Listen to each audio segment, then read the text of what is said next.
Hi everyone, I'm Clifford Jan Abatayo from Section 15 and I will tackle about the Philippine President from Ramon Magsaysay until Ferdinand Bongbong Marcos Jr.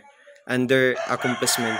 Ramon Magsaysay on 1953 until 1957 established land reform and agrarian reform program.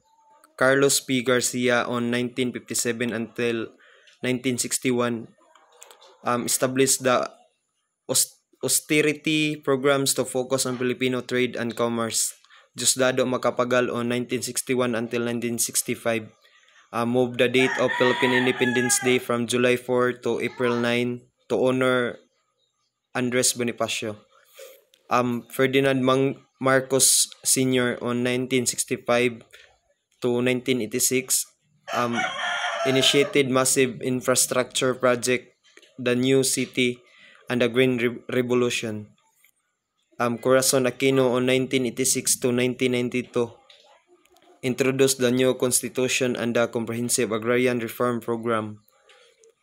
Fidel V. Ramos on 1992 until 1998 introduced the Philippine 2000 program for modernization.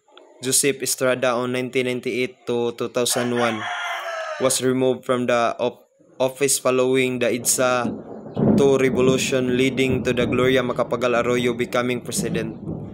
Gloria Macapagal Arroyo on 2001 until 2010 implemented various economic reform and programs. Benigno Noynoy Aquino III on 2010 until 2016 pursued an anti-corruption program known as Daang Matuwid. Rodrigo Duterte on 2016 until 2022 launched a controversial war on drugs campaign. Ferdinand Bongbong Marcos Jr. on 2022 until present focus on agriculture sector, economy, and unity.